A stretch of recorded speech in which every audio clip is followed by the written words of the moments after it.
Hello, ladies and gentlemen. Welcome back to the Armchair Booking Wrestling Podcast. Hopefully, you enjoyed the music that was playing, especially if I programmed it right. But I'm your host. My name is Steve Barber, and joining me, as always, is the dynamic dude himself, Double D, Dwaylon Davis. Hey, everybody. See, I can fit Double D in just about everything. Yeah, it works. It does work. I mean, Yeah, the dynamic dude, better than Johnny that's Ace, better than Shane that, Douglas. that's why I have that tattoo. He's got double dragon. See, Yeah. yeah, it could be Dunkin' Donuts also, except for they dropped the Yep. donuts. Now they're just Dunkin'. Yeah. But anyway, and tonight's episode is going to be a little different. Um, it's going to be discussing some current day stuff, but really just because of some tweets that I've been seeing and some of the interactions that we've had with people, we're going to talk about some toxic fans. And not any particular toxic fan. We're just talking the toxic In general. fans. Yeah. In general. And this is something that it does get addressed, and I've actually addressed it on Twitter. Dwaylon's addressed it on Twitter, and I think we both addressed it on Facebook also. Mm-hmm. And I know we've talked about it on here. We are wrestling fans. Exactly. We are professional wrestling fans. We're not fans of any one certain company. Like, we're not AEW fanboys. I know people probably think we're anti-WWE because we voice our criticisms. That's not it. It's just, if the product is poor, I'm going to say the product is poor. Yep. Whether and there's things that AEW doesn't. Everything AEW does is not perfect. It's just, for me, the type of wrestling fan I am, their product is a lot more attractive to me than what WWE is doing right now. I saw a tweet, I believe it was yesterday, and I'd have to go try to find, I don't remember exactly who tweeted it. Mm-hmm. But it said WWE fans just don't like AEW in general. AEW fans, all they want is for WWE to get better. I saw that. Yeah. I don't remember who posted it, but I don't either. But it's like AEW fans just want WWE to improve their product. That way they've got another quality product to watch. And because you look at AEW fans, they're fans of Impact. They were fans of Ring of Honor before Tony Khan bought Ring of Honor. They are fans of, Pro Wrestling Guerrilla, New Japan Pro Wrestling, All Japan. Just to me, AEW fans are a lot more well versed in different companies and different styles of wrestling than the the casual WWE fan is. Now, there are WWE fans that are still pro wrestling fans, and they know there's other companies out there, and they watch these other companies. But there's a lot of fans that are just so pro WWE that they've been sucked into that bubble to where we're the only game in town. Right. And I think the fans of an AEW or a Ring of Honor or an Impact or Wrestling Guerrilla or any of the other ones besides WWE, they are also more apt to go watch a local independent show. Yes. I agree too, because a lot of that talent from the independent scene end up going to one of these other companies once they get once they get more experience and get a better spot in their career, they get picked up by one of these bigger companies.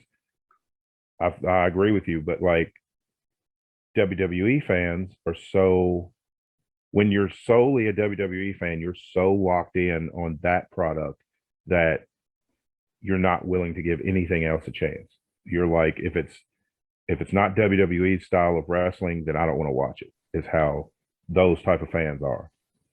And you can't really call yourself a fan of wrestling if you're only allowing yourself to like one particular company or one particular style. You don't have to like everything. I know that's what's great about wrestling, is that there's something for everybody. there's technical, there's, you've got you got your big power guys, you got your technical guys, you got your comedy guys, you've got your hardcore guys. There's something in it for everybody, but you have to be willing to broaden your horizons and realize that there's other things out there. Right. And, a lot of the, well, in fact, I dare say probably all of the successful independent companies, okay, maybe not all of them, because there have been cases where somebody started a company and they had nobody with the actual experience. Right. But they will have somebody, at least one person, who has experience with one of the bigger companies. I mean, look at it. Look at NWF. Yeah. The owner used to be a referee with the WWF back in the day, Right. Yep. and he used to wrestle, occasionally as well. And his right hand man right now, of course, is Wildcat Chris Harris, who we've had on. In fact, we've had both the Roger and Wildcat on the show. Yep. Both very good interviews, and we've had a good time with both.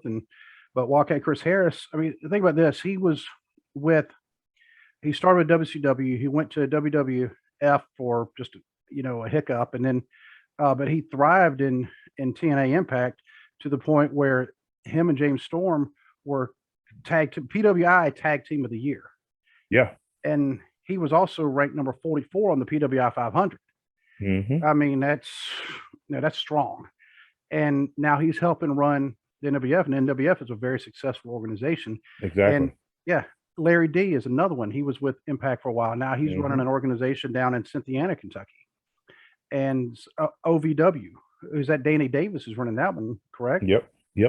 I think Al Snow is also helping. So people that don't want to go watch the independent wrestling, and that's the kind of ones that say, I only want to watch WWE. If I don't want to watch some scrubs. That's the same people that say, I don't want to go watch some local cover band. Exactly. It's like nobody starts at the top of the food chain. Everybody, unless you are there are exceptions, unless you're like a Roman Reigns, a Charlotte Flair, a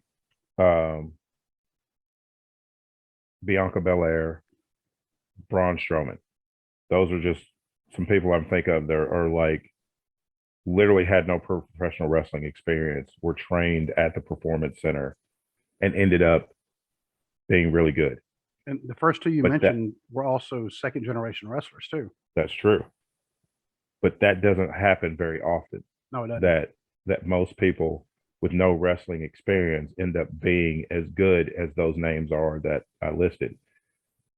Most of the time, and WWE just started doing this only because Vince McMahon took over NXT.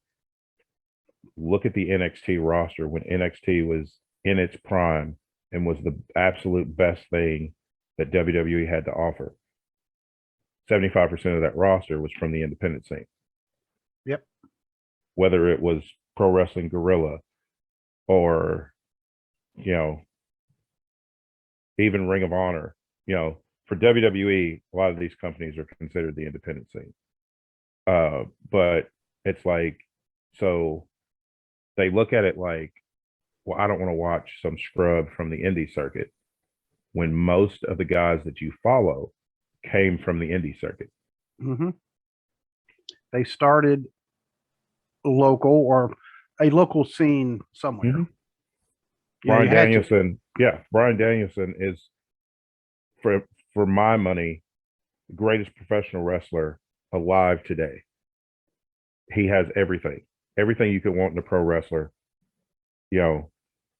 Skill, toughness, mic skills. He's got charisma, a presence about him. He was wrestling in front of 40 people, making a few bucks a night when he started out.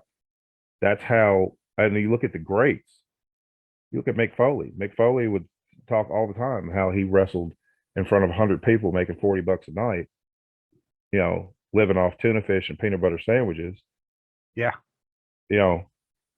That's how the greats did it. And it's like, but now all of a sudden it's like the independent scene has this stigma of like, you're not good enough if you're on the indie scene. And a lot of guys are making more money on the indie scene than they'd make in WWE, because if you're not at that top tier, you're not making a lot of money. Right. If you're not one of Vince's chosen ones, then you're not making a lot of money.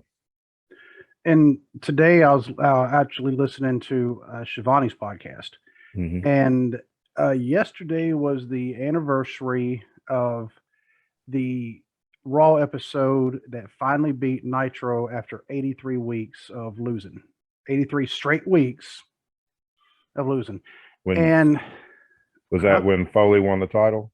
No, it was actually when Stone Cold fought Vince McMahon. It was that's right. It was right not long after WrestleMania. Yeah.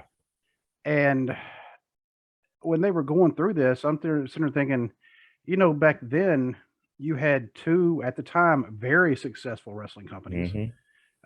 Nitro at one point was the number one rated show in all of cable television, not just a wrestling show, but I mean the number one rated show. And you had your camps, which one people preferred, because you had to make a choice, because unless you had a VCR and you knew how to program your VCR. I did. Most people honestly didn't know it. They did not know how to program a VCR. And also sometimes the way your cable system ran, because mine, the cable that I had, this is when I was in Maryland, I couldn't run it through the VCR with a different channel, because it came through the cable box itself. Oh, okay.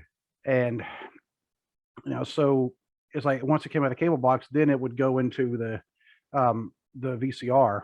But so I had to make a choice. But Nitro, I believe, also had the replay. Yeah, they started doing a replay pretty much as soon as Nitro ended. They would replay it. Right. And to me, that was almost like, okay, so you're giving people the option of watching WWF, then watching your show? Okay. Yeah. Okay. I never understood that either. It's like you completely view them as competition. So why would you give people the choice of being like, oh, I'll just watch the replay and I'll watch Raw live?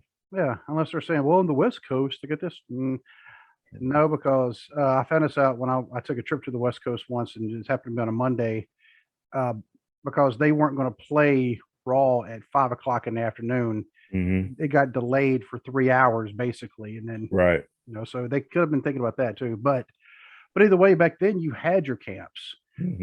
But I can't even think of anybody that said necessarily I won't watch the other one.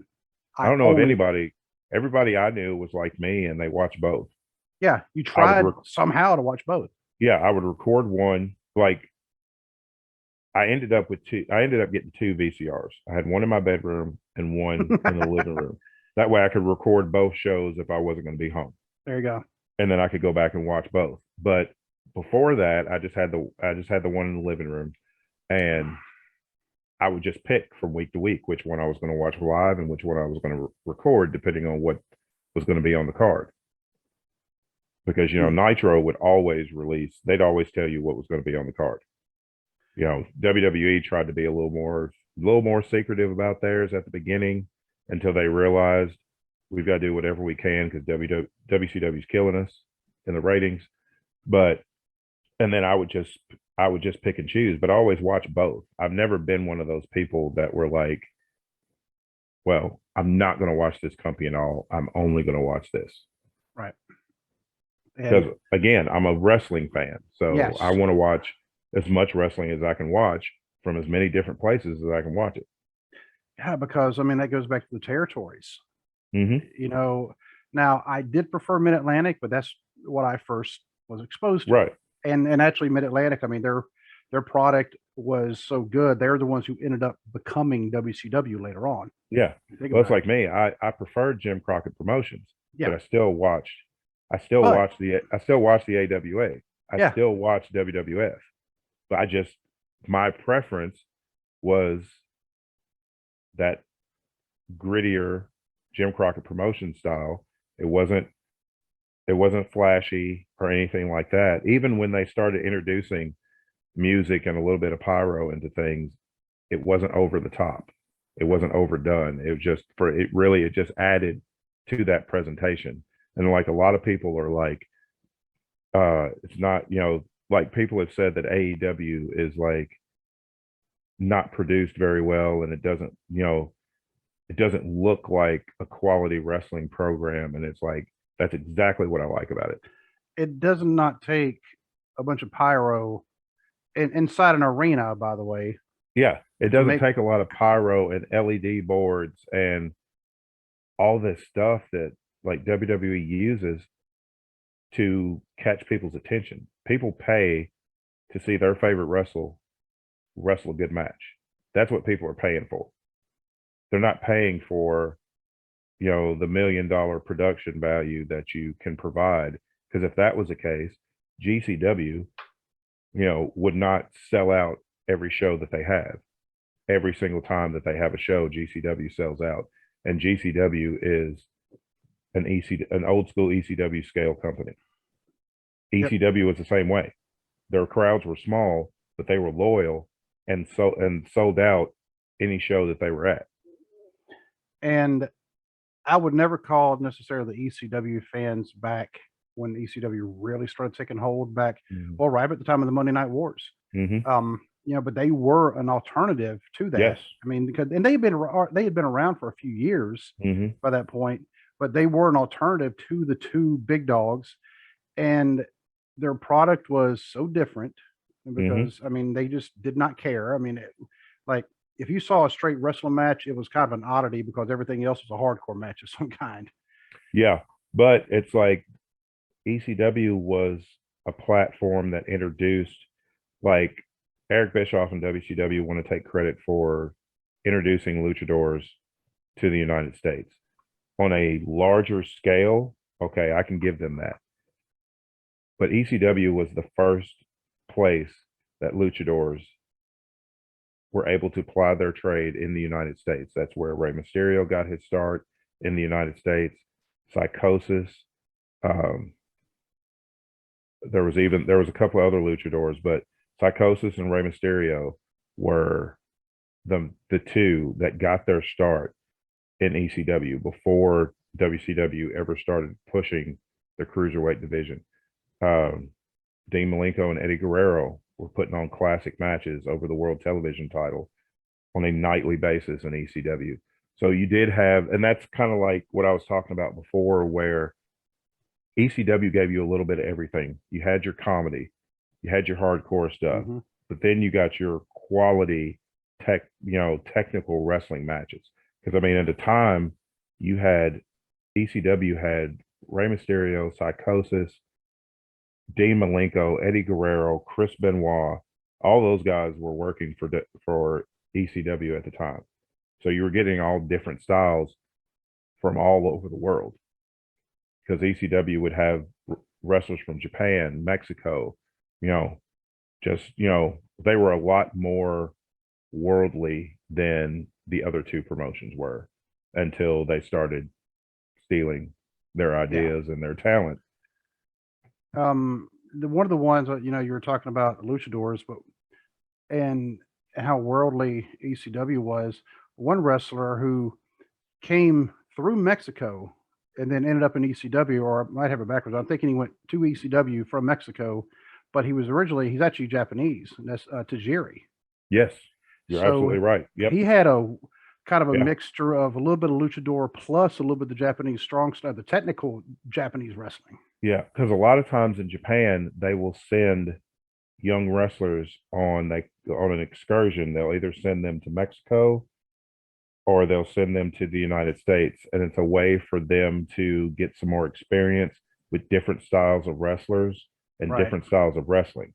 And that's how Tajiri ended up with ECW. Like you said, he went through Mexico.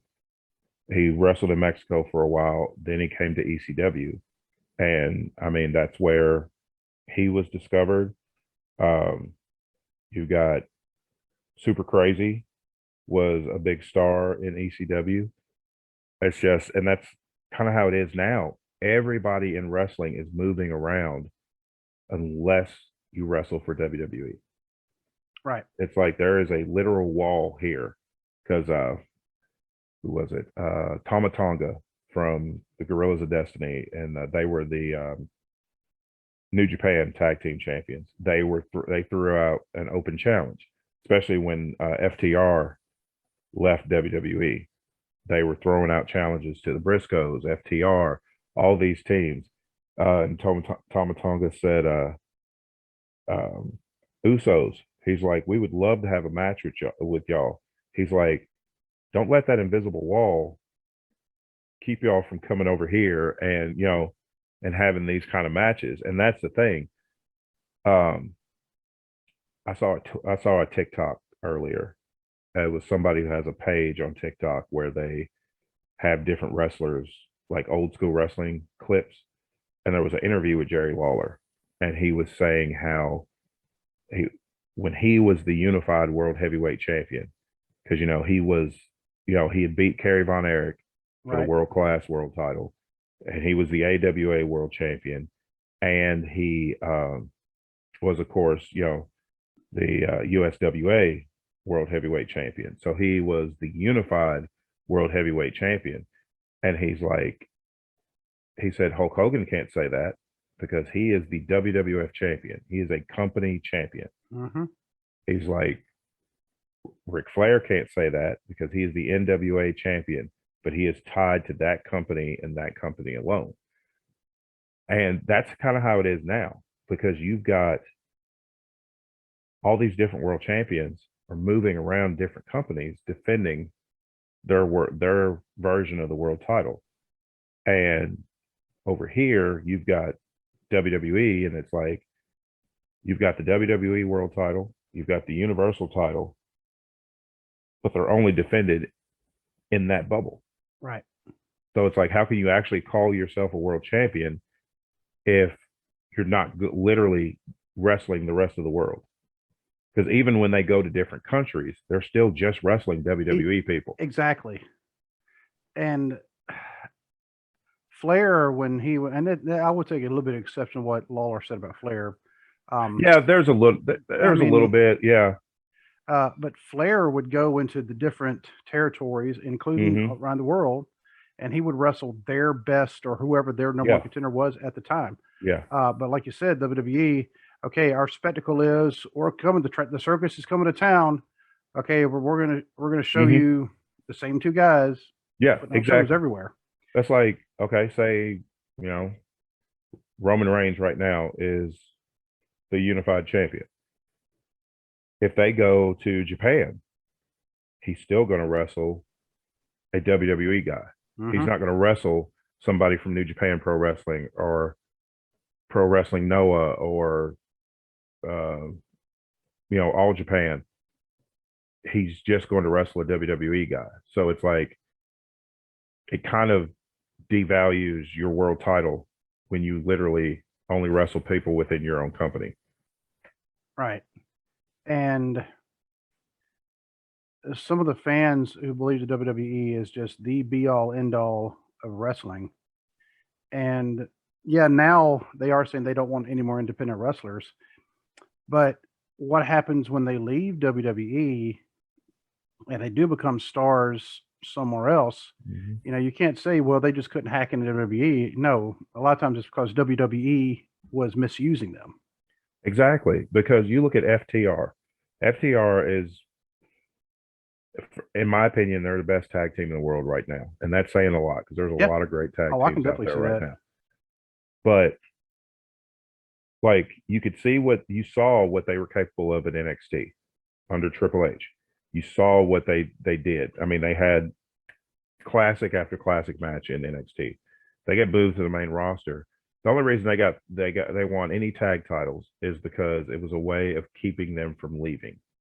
It's like every time they wanted to leave, WWE would throw them, oh, well, here's the tag titles. Nope, here's a bone. Yeah. But, they finally had enough and got fed up.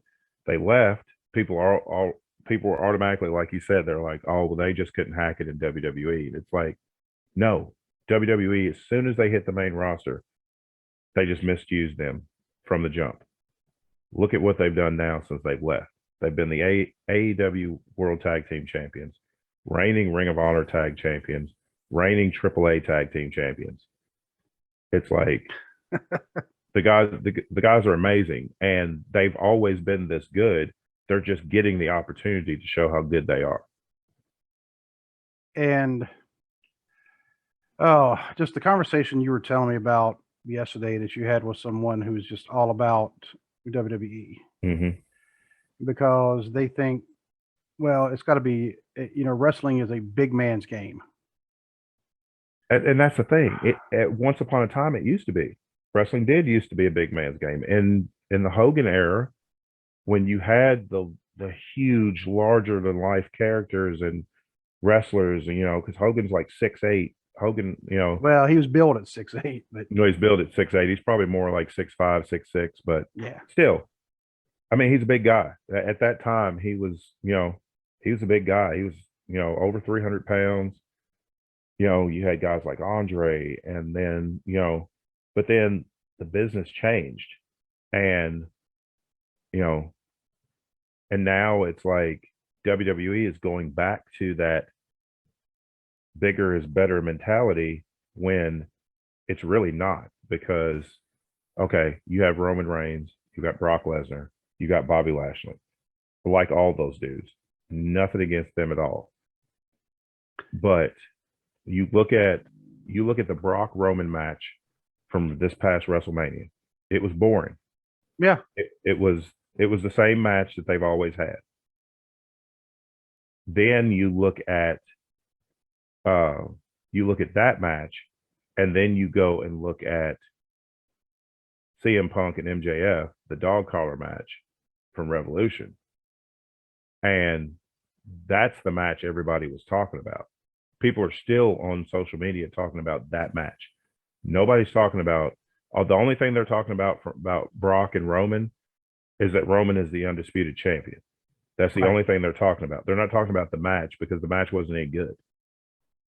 And the match itself is not going to win any awards. No, it's not going to win any awards. And I know pro wrestling is not about awards, but when you have a fan base who has, especially before AEW and TNA, when we were pretty much stuck watching WWE because that literally was the only thing there was. Yeah. WWE didn't care because they looked at it like, oh, well, we've got the fan base by default because there's nothing else out there. So if people want to watch any semblance of wrestling, they have to watch us. That burnt me out because I know that product, especially before CM Punk dropped the pipe bomb, like 2009, 2010 WWE, it was just terrible. It was so hard to watch.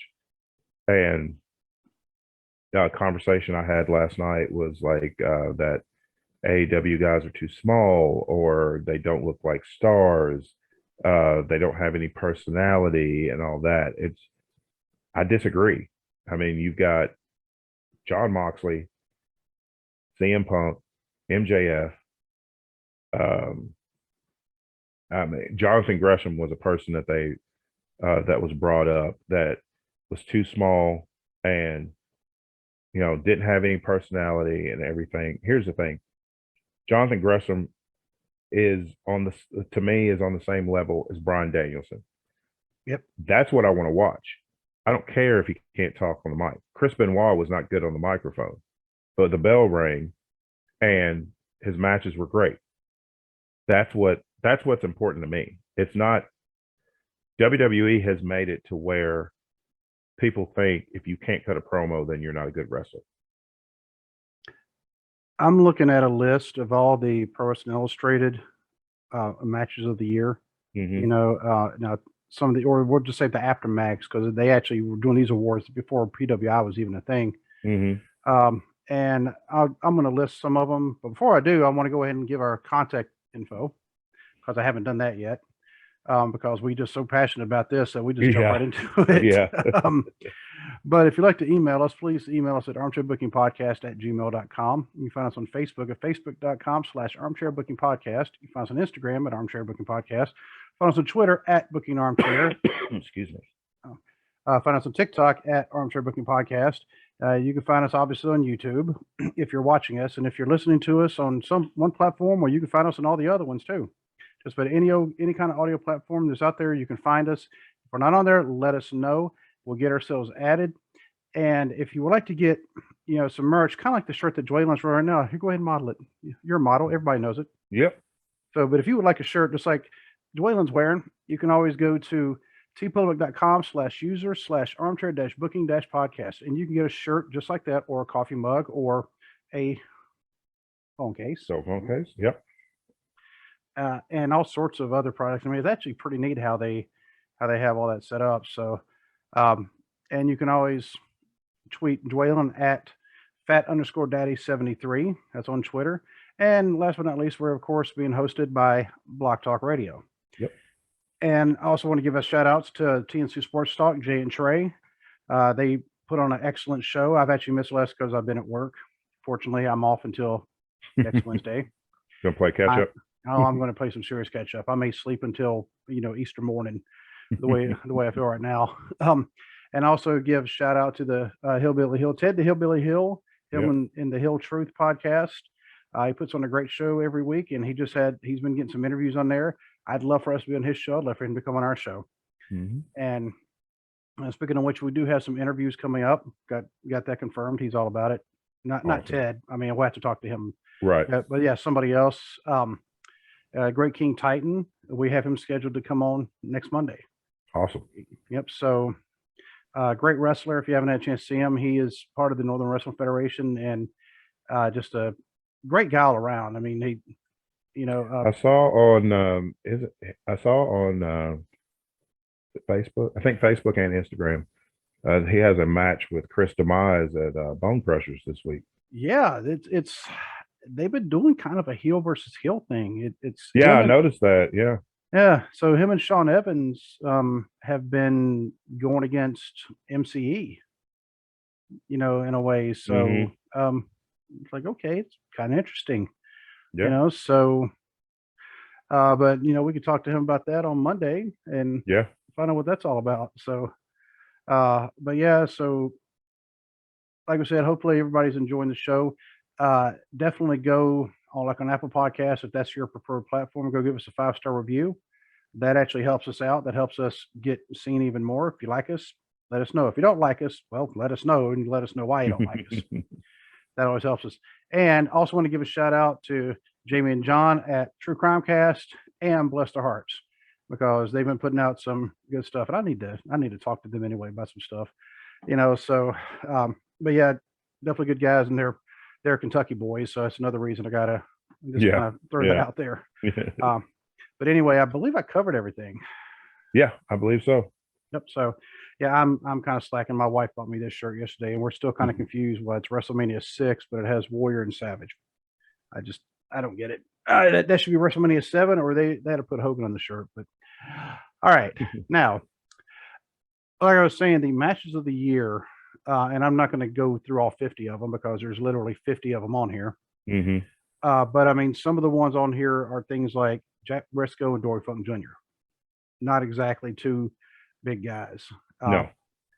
Bruno and Superstar Billy Graham. I mean, they're muscular, but they're not like, right. Superstar Billy Graham, Bob Backlund, Harley Race, Dusty Rhodes, Bruno and Larry Zbyszko. Then you get Andre the Giant and Killer Khan. Now that one is, a lot of them involving Ric Flair, obviously. Savage Steamboat, Hogan and Andre from the main event. That's the one where Andre got the title and then turned it over to DiBiase. Yeah, and I've never understood really how that was match of the year, because for me, it was everything after the match. Right. That was what was the focal point. It's like the match itself was terrible. Steamboat Flair, Hogan Warrior at WrestleMania 6, which that one was decent enough. I mean, it was a decent enough match for the guys that were in it. I mean, it was, a lot of matches with Shawn Michaels. Good God. Let's see. He has 11. I was about to say, there's like 4 in a row right there. Yeah, he holds the record. Shawn has been involved in 11 match of the years. And I'm just looking through it's Cena Michaels Flair, Taker Michaels again. I'm not seeing Giants. giants. I mean, Andre was in two of them, but Yeah, they both had stories that went with them. right. Uh, let's see. Undertaker was in two of them, but they were against Shawn Michaels. He had three of them. Foley, King of the Ring. Yeah, him and Foley. Yeah, Hell Yep. in a Cell. Yep. But I mean, it's like you look at the match of the year. You look at all the match of the years that you listed. Oh, another one Most of too. them, There's another one with Triple H at Mania 28. Sorry. all the other Hell in a Cell. Okay. Yep. Um, but the majority of those are not larger than life. These like WWE's conditioned its fans to believe that if you don't look a certain way, then you're not a star. If you're not just covered up with muscles or have sick, rock hard 6-pack abs, it's like you can't look like an average person and be a star. And that's just not true. It's like, and that's always been my thing. I would rather see a wrestler that looks like me, an everyday guy. I can relate to that better than I can relate to Kevin Owens. exactly. And I've told people that, and because people are like, well, Kevin Owens, he just looks like an old truck driver and stuff. And it's like, and what's wrong with that? Dusty Rhodes looked like an old truck driver Yeah. and what is a absolute legend in this business. It's like, what's wrong with looking like an everyday guy? That way people can relate to you better than you look like you're chiseled out of stone, like you're some Olympian god that people can't they can't even fathom ever looking like that. And the guys who are chiseled out of stone like that kind of reminds me of what I read something about supermodels from, this is from probably 20 years ago. It said there are only 6 women in the world that look like that, and they're all sitting up in that stage right now. Exactly. Like, okay, I am a huge Bobby Lashley fan. You know this. Yeah, same here. Love Bobby Lashley. But you're not going to see a dude looking like Bobby Lashley walking into Walmart. No, you're not. You're not going to see a guy built like Batista or John Cena or when Triple H was in his prime. And I've said year 2000, Triple H he probably had the best physique in wrestling. Yeah. But he didn't look like an ordinary guy. Scott Steiner didn't look like an ordinary guy. Rick Steiner did. Yeah. But Scott Steiner didn't. So once he was Big Papa Pump, he did not look like an everyday guy. And it's like, and a lot of the AEW guys, like, just because you're a smaller guy, just because you're not, 7 feet tall, 400 pounds, doesn't mean that you can't be a star. Adam Cole is one of the biggest stars in wrestling. He's 6 feet tall, probably weighs 210 pounds. But he is absolutely one of the biggest stars in wrestling. He was one of the biggest stars NXT had. They signed him for a reason because they knew what they had. And then he left. He got to AEW. It's not like his stock has fallen any. He's about to have a world title match tomorrow. And so the fans who don't get that, thankfully, because think about this, the matches that are voted on for PWI, I mean, they're actually voted on by fans. Mm-hmm. Thankfully, it's not toxic fans who are voting on them. Exactly. Yeah, because I think the same ones, if they were going to basically put every single just big guy up there, they're probably the same ones who think, well, Limp Bizkit should win every Grammy. Right. It's, I mean, it's like, and everybody, I'm not saying everybody's not entitled to their opinion. If you like WWE and that's all you like, that is absolutely fine. But don't crap on everybody else simply because you don't think their product is as good as WWE's. Because frankly, a lot of us wrestling fans know that WWE's product is not as good as AEW's or Impact's or anybody else's. Right. And I mean, they're not even as good as what they were, 10 years ago. No, you look at WrestleMania, 2 nights, 8 hours worth of matches. And like I said on our review, there was a distinct divide between wrestling and sports entertainment. Mm-hmm. That first night was as much wrestling as you're going to get out of WWE in one sitting. But night 2 was all sports entertainment. And for me, I don't want to see Sami Zayn, who is a world-class wrestler, get pinned in a comedy match and lose to Johnny Knoxville because he got beat by a giant mousetrap. And if Sami Zayn, I mean, if he's down with that, I mean, he's go for fine it, with but it. I'm just saying, as a fan, I was not entertained at no, all. I was not entertained by that. I was not entertained by Vince McMahon wrestling a match, if that's what you want to call it. the most horrible stunner in the history of ever. Yeah.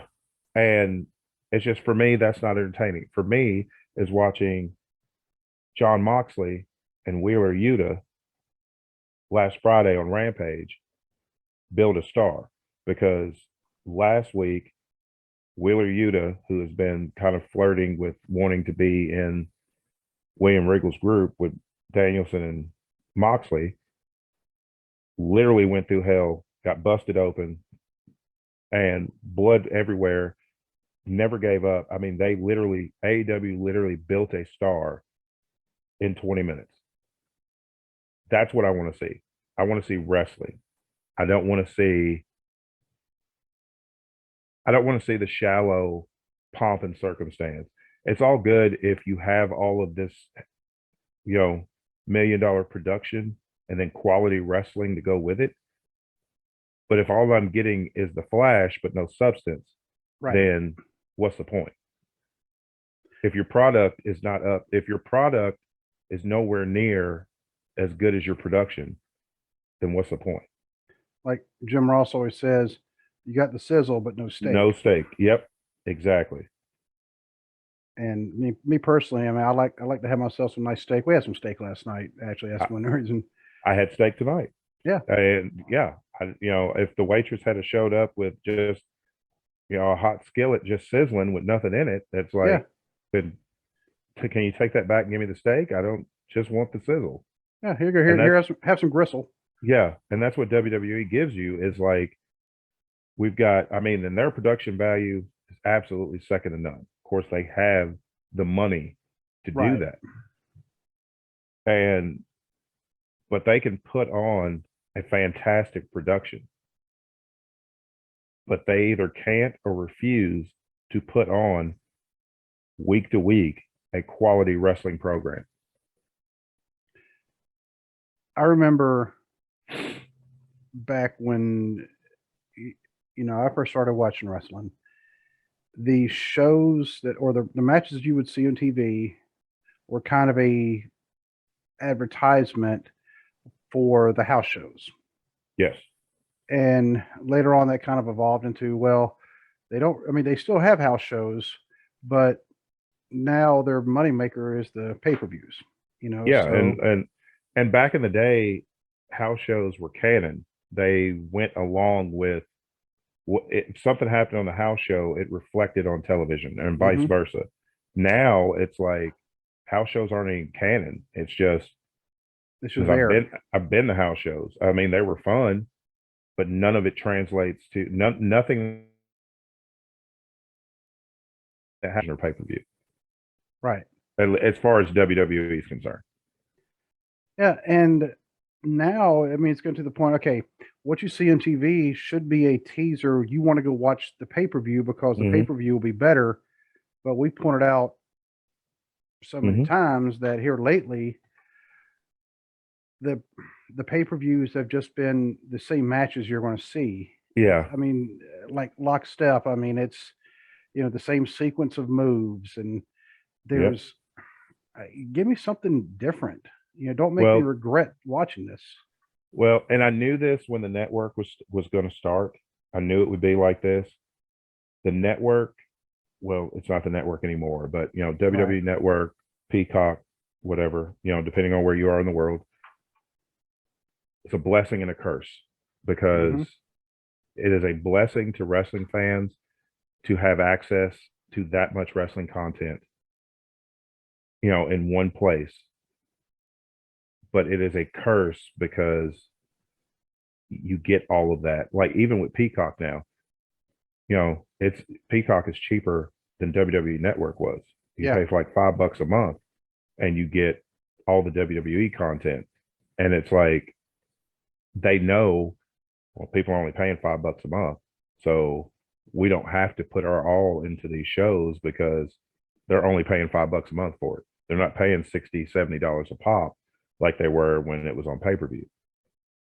And And, it's like it has killed their productivity. yeah,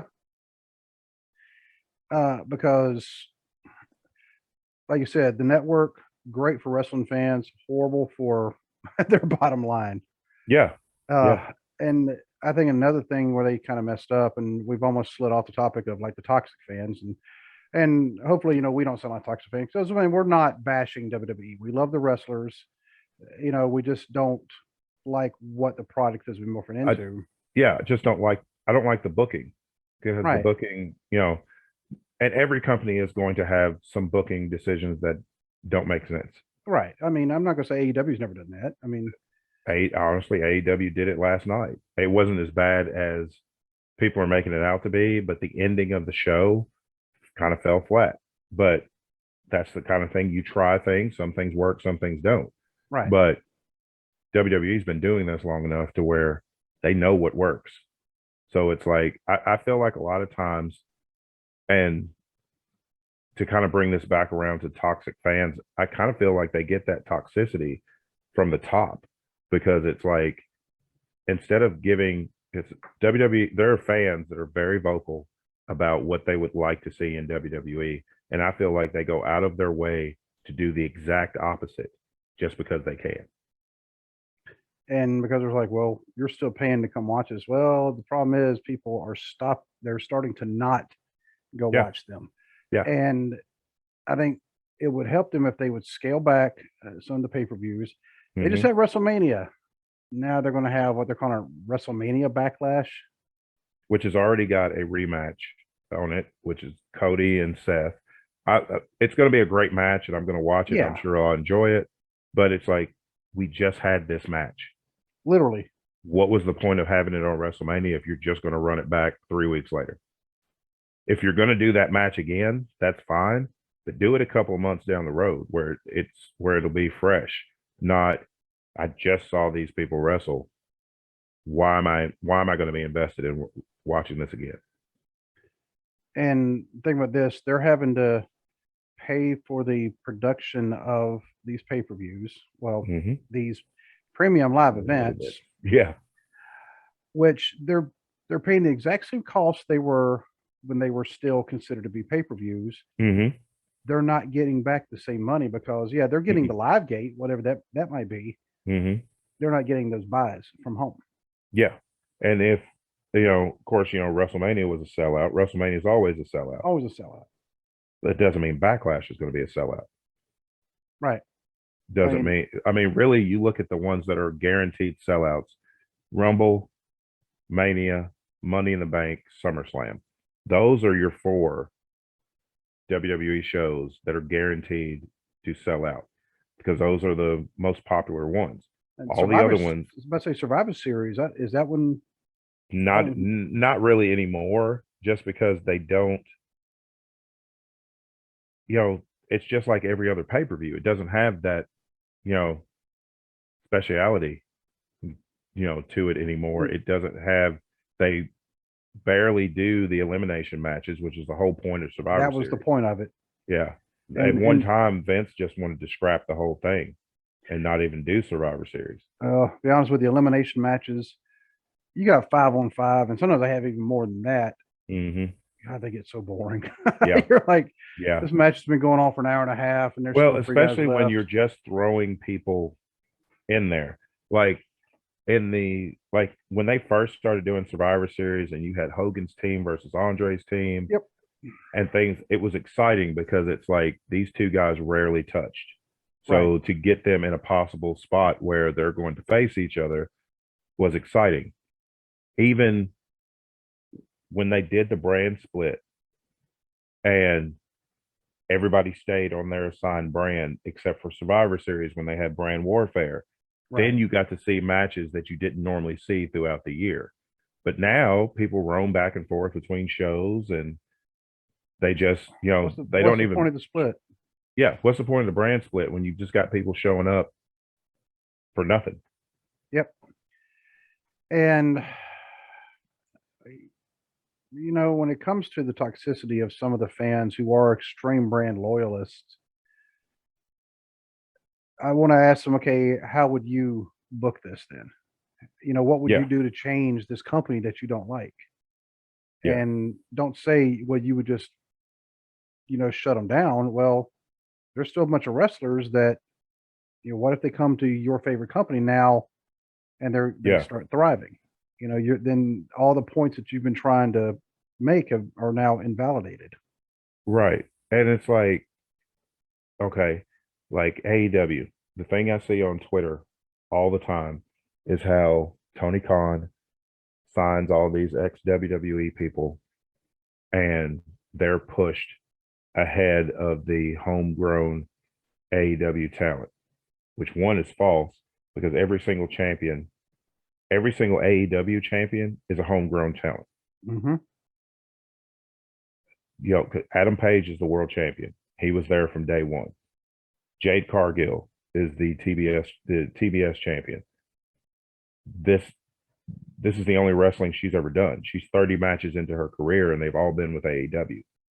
Uh, Scorpio Sky is the TNT champion. Thunder Rosa is the women's champion. Jurassic Express are the tag team champions. These are all people that were with AEW from the beginning. And you can't say, oh, well, they hired all these ex WWE guys and pushed them ahead of AEW's own talent when it's AEW's talent that have been there since the doors opened that are holding all the titles. Some people just don't want to look at facts. No, I they mean, don't that's want. what it comes down Yeah, to. they don't want to look at facts, and it's like, but that toxicity works both ways because you look Hmm. at Cody Rhodes when he was in AEW toward like probably like the last year he was in AEW. He was getting booed, and there was really no reason to boo him. He wasn't doing anything different. He was still putting on great matches. Yeah, he was still pretty much the same character he had been since AEW started. It's just all of a sudden it became fashionable to boo Cody Rhodes. Right. So Like, then he leaves and goes to WWE, and now the raw pro WWE people are like, "Oh my God, Cody Rhodes is the greatest thing since sliced bread." But it's like 6 years ago when he was there, y'all were ready to get rid of him because you yep. didn't think he was a star and you didn't think he was ever going to be a main event guy and all this stuff. So he left, traveled the world, built himself into a star. Your company didn't do that. He did that. Now he comes back and it's like WWE's like, oh my God. WWE fans are like, oh my God, he's great. We've always been a Cody guy, which we know you have not. Wrong. And so maybe we can say toxic fans, but we can also kind of, there's got to be a cross section with bandwagon fans. Because there are a lot of bandwagon fans because again, it's a culture that WWE has cultivated because they want the casual fan. They Everything they do, all the product they put out is to pull in the casual fan. The casual fan aren't going to dig their heels in and support you whether you're doing good or whether you're doing bad. The casual fan's just going to breeze in and out like Brock Lesnar does. And they're going to breeze in, they're going to watch Lesnar, maybe a couple of other guys. When those guys take a hiatus, they're going to, like Lesnar and Goldberg, we use those as an example. Your casual fans are going to breeze in, watch the matches that they're in, and then they're going to leave. They're not going to stay and watch the other wrestlers on your roster. You look at, won't even use AEW. You look at Impact Wrestling. Impact Wrestling fans are going to watch everything that Impact does. They're Hmm. going to watch. They're going to watch the people that have come from other companies in. They're going to watch their homegrown talent. They're going to watch people come from Japan or wherever because they like the product. They like to watch everything about the product. They're not just casual fans. The New Japan Pro Wrestling fans are some of the most diehard fans out there. Those same people are in those seats. every show, Mm-hmm. and that's a wrestling fan. They're not Yep. just showing up to watch Okada or Tanahashi or the Bullet Club and then breeze out. They watch everybody on the card, every card. Yep. And you'll see the same people at the indie shows because I know, like the NWF, Yeah. I've seen the same fans at several different locations. Yeah. I remember when you first started telling me about you going to the NWF shows, you were like, I see the same people every week when I Yeah. go. And they're there from the opening bell to the final bell. And Right. they're watching everybody. And that's how it should be. You can't just be like, oh, I'm just gonna watch this little section and then I'm out. It's like if you call yourself a wrestling fan, then you need to watch wrestling. Yep. And I know it'd be kind of hard to go back to the days of, going and grabbing all the standing there in the grocery store with the magazine Mhm. rack, trying to grab every wrestling magazine and kind of read them because you're reading at all the different, Well, that's true. But I companies. mean, But you've literally got a computer right here to yes, where do you know how many wrestling companies I follow on Twitter and get notifications oh, from yeah, of there's a what they're lot. doing? There is an internet wrestling database. Yeah. It's hosted in Germany for, which is kind of random because Yeah. yeah, there are German wrestlers, obviously, and they do have a German wrestling scene, but it's nowhere near as big as what it is some of the other places. But I mean, either way, they have a wrestling database, and there's also some other ones that I find you can go in there and you can research, all these different wrestlers. You can find out, sometimes their real name. You don't always have that because some are very protective of that, which Hmm. I don't blame them. But you can find out some of the other names they've used. Yeah. You can find out titles they've held, and you can say, "Oh, wow, okay, I didn't know about this other uh, company that's out in Kansas City, Hmm. where Matt Stockdale, Big Country, where he wrestles. Yeah. And you can find another in Illinois where Sid Holland is, Hmm. and we can find one like out of Clarksville where Mims is, or out of Murray where Devin is. Right. And they've talked about going down to Atlanta. They talked about going to other places. That Thunder Rosa has her own company down in Texas. Hmm. Um, Yep. but you can find out about all them. And to me, don't just say, okay, I'm only going to watch the WWE because, like, you kind of making the band analogy. That's like saying, okay, well, I'm only going to listen to the top 10 the bands that are just in the top 10. Right. It's like my favorite band is Queen. My favorite rock band of all time is Queen, but that's not the only band I listen to. I Right. listen to a ton of different bands. That just happens to be my favorite. And there's absolutely nothing wrong if WWE is your favorite company to watch.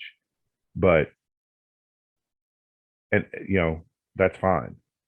Right, honestly, right now, AEW is my favorite company to watch, but it's not the only company I watch. Right. And, speaking of Queen, I will have to take exception to something you posted the other day. The most overrated band, Led Zeppelin. Really? You think Led Zeppelin the most overrated band? I do. I just I just ah. okay. Here's part of my problem. If I never hear Stairway to Heaven again, it will be too soon. Do you realize how much in high school alone we heard Stairway to Heaven on the radio on the radio alone, and then it's Yeah. like honestly there's only two songs by them that I really really like. I love Ramble On and the Immigrant Song. Okay. You don't even like Battle of Evermore? Mm-mm. Oh, Led Zeppelin 4, classic album. No, I don't But then like again, that one. Stairway's on it. But And I don't know. This for me, they're the most overrated band. I know I saw that and I was like, I was surprised you didn't comment. oh, I thought about it, but I think, James, I think his comment, I don't remember what it was. Now I have to go back and look at it, but his comment, I was like, yeah, okay, that says it all. And I think I gave his comment a like. I'm like, yeah, he's got it covered for me. So, but anyway, um, but like you said, Queen is your favorite band. That doesn't mean you don't have other CDs right along with them. Exactly. I mean, I mean, you of all people know that my Musical music taste is, taste is extremely diverse, yeah, and I never have limited myself to one genre or one artist. My right. favorite my favorite artist of all time is Prince, but I like a lot of other artists too. It's just Prince is my favorite. So you like Prince and Queen. Any other Mhm. royalty you want to put in there? Um, King Diamond. Um, Never liked King Diamond. yeah, I didn't figure. Yeah, he King Diamond's definitely a acquired taste. I mean, I listened to him some, but I just never could get into him. Who are some of the other royalty here? Emperor. They're a black metal band out of Norway. Yeah, I Um, have heard a song or two by them. yeah, I think well, black metal in and of itself. I mean, that's definitely an acquired taste. The whole genre. Yeah, yeah. Now they are actually Emperor are extremely talented, and their guitarist slash lead singer. He actually does like a lot of guitar clinics now. Oh, okay. Yeah, so I mean Cool. they went beyond just the black Hmm. metal genre. But anyway, um, but I think our lesson for the day is telling people don't be toxic. Enjoy all the companies, enjoy all the wrestling because the Cody is the first one to go from AEW to WWE. Don't think he'll be the Hmm. last one. Oh no, he definitely won't be the last one. I mean, honestly, I could see in several years because WWE is already very interested in MJF, and I could see them offering him a extremely big money deal closer to when his contract expires with AEW. I think he's got another year or two on his current AEW contract, and then I think there's going to be a bidding war for MJF Oh, because I oh, mean he's only that 25 years old and he's the best heel in wrestling. I mean he makes like everybody, even the guy running the snack bar wants to come out there and just start punching him. Yeah, I You mean, you know, hear the announcers when he comes out, like his music starts even before he walks through the tunnel, and like Excalibur's like, "Uh, MJF's here," and it's like just, and I know he's doing his part, but it's yeah. like just the disgust he conveys tells you how good of a heel MJF is. I mean, I actually told Tully Blanchard. Oh, now this was kind of wild. I actually told Yeah. Tully Blanchard. I said, when I was a kid, I said, I mean this as a compliment. I said, I absolutely hated you. And he smiled. He said, well, he said, I guess I was doing my job. He said, that's what I was doing my job well. Oh I was yeah. like, yeah, Looking back in that's good. hindsight, like once upon a time, I thought Flair was the best heel in wrestling for a time. It was Tully. Yeah, Tully was absolute the best heel. Tully reveled in the fact that he was a heel and that people hated him.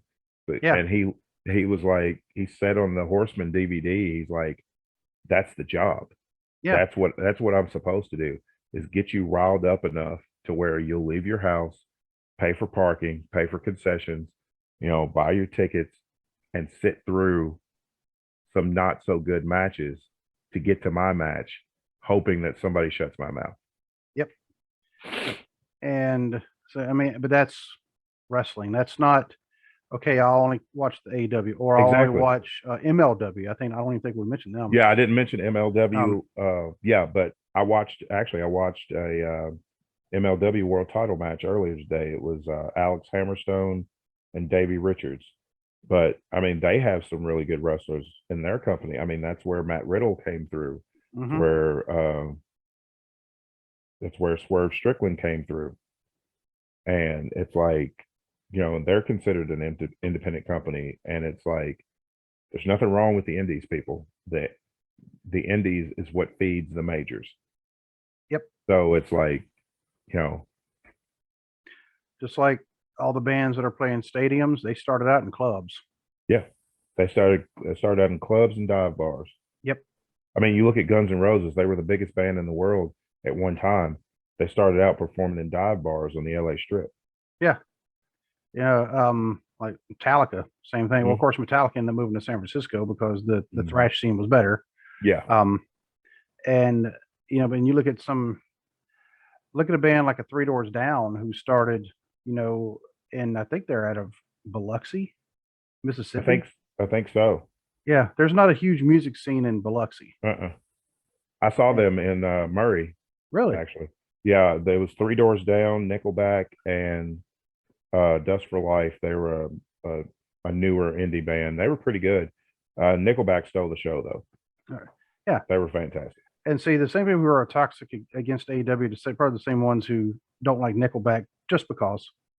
Yeah, just because it's like people think it's funny to hate Nickelback. I personally enjoy Nickelback. So Yeah, same here. Yeah, I don't know what to think necessarily about Chad Kruger because I know he said some things in the press, but yeah, he said some stupid stuff, but I mean, musically, I like a lot of their stuff. right, same here. So either way, don't be toxic. Go check out All Wrestling. Go check out your local indie scene. Support your local indie scene because those are the guys and girls who are. Yeah, they're going to build your companies, in the future. Yep, because this man right here started out doing like little indie shows in Canada and then Mexico and now look at him. I'm holding a figure of his. Boom. This one. Yeah. A literal icon in pro wrestling. Started out, doing hardly nothing. Yeah. I mean, that's how you get famous. That's how you become a star. You have to start small and work up. Very few people get to walk into this business and be a superstar right off the bat. Right. So, like I said, don't be toxic. And that's really all I got to say about it. Yeah. That's all you can say. All right. So, all right. Until next Monday, when we're scheduled to have King Titan, Yep. We'll talk to you then, and God bless. God bless.